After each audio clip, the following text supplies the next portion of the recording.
Aquí la segunda parte. Bueno, uno de los elementos más importantes para entender cómo Rusia regula sus asociamientos internacionales es una concepción de soberanía como principio absoluto. ¿Qué quiero decir con esto?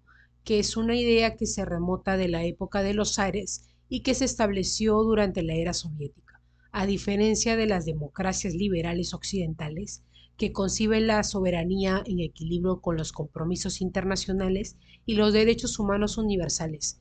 Rusia, especialmente desde el liderazgo de Vladimir Putin, ha configurado la soberanía como una forma de autoridad indivisible e inalienable del Estado sobre su territorio, su población y su visión cultural. Esto le ha llevado a diseñar una política exterior y legal basada en la protección de esa soberanía frente a lo que considera agresiones híbridas, sanciones económicas, campañas informativas, injerencias políticas y presiones diplomáticas. Un punto clave en su defensa jurídica y estratégica es la resistencia al concepto de intervención humanitaria o responsabilidad de proteger, R2P, promovido por la OTAN y algunas preferencias occidentales. Rusia sostiene que estas doctrinas han sido utilizadas como pretexto para derrocar gobiernos soberanos, como en Libia en 2011 o en Irak en 2003, sin respeto al derecho internacional. Por tanto, Moscú defiende un sistema internacional donde el principio de no injerencia prevalezca sobre intervenciones por motivos ideológicos o políticos, y en este sentido ha promovido en foros internacionales una reforma de las Naciones Unidas que refuerce el papel de los estados tradicionales y límite en las acciones unilaterales. Además, desde el punto de vista de las atribuciones internas, Rusia ha desarrollado lo que se denomina como arquitectura de contrasanciones. Estas son medidas legales, económicas y diplomáticas destinadas a responder simétricamente a las sanciones impuestas por otros países. Ejemplos de estas medidas influyen la prohibición de importaciones de ciertos bienes agrícolas de la UE, restricciones de visado a funcionarios extranjeros y la creación de un sistema financiero alternativo al SWIFT, como el sistema de transferencia de mensajes financieros del Banco Central de Rusia. Asimismo, la promoción del rublo digital y las alianzas con bancos chinos del sudeste asiático forman parte de un proceso más amplio de desdolarización de la economía rusa, lo cual busca blindar su sistema financiero frente a bloqueos occidentales. En el campo de la legislación sobre la tecnología y comunicación, Rusia ha adoptado un marco normativo cada vez más cerrado, a través de leyes como la soberanía de Internet del 2019.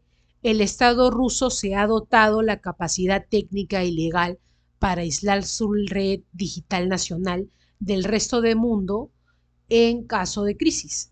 Además de exigir que los datos de los ciudadanos rusos se almacenen en servidores dentro del país. Estas medidas son vistas por Moscú como esenciales para protegerse frente a lo que se considera una forma moderna de guerra, la guerra internacional.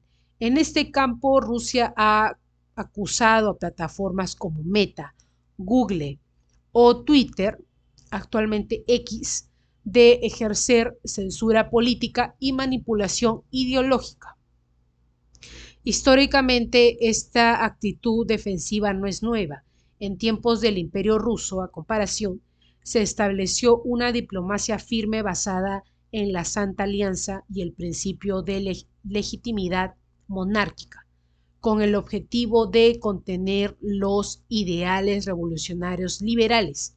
Luego, durante el periodo soviético, la URSS desplegó una diplomacia ideológica y jurídica paralela.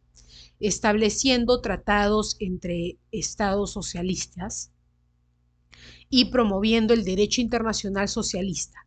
En ambos casos, el patrón se repite cuando Rusia percibe que el orden internacional dominante amenaza su modelo civilizacional, desarrolla estructuras jurídicas, diplomáticas y estratégicas alternativas para reafirmar su autonomía. Actualmente Rusia también ha fortalecido sus vínculos con potencias no occidentales bajo una lógica de equilibrio geopolítico. Con China, por ejemplo, que mantiene una asociación estratégica sin límites que incluye cooperación energética, militar, tecnológica y diplomática. Con países de África y América Latina, Rusia utiliza una diplomacia basada en el recuerdo de los lazos soviéticos durante la descolonización y la Guerra Fría. En todos estos casos, los tratados firmados incluyen cláusulas de no injerencia, respeto mutuo y a menudo una orientación antihegemónica. En términos legales hablando, Rusia también ha creado instrumentos propios para clasificar a países como hostiles, estableciendo listas oficiales que permiten aplicar restricciones a empresas, gobiernos y personas físicas extranjeras. Esta clasificación tiene base en una legislación amplia aprobada entre 2014 y 2022, que faculta al gobierno ruso para aplicar medidas excepcionales, congelar activos, suspender tratados bilaterales y nacionalizar temporalmente bienes de entidad extranjeras.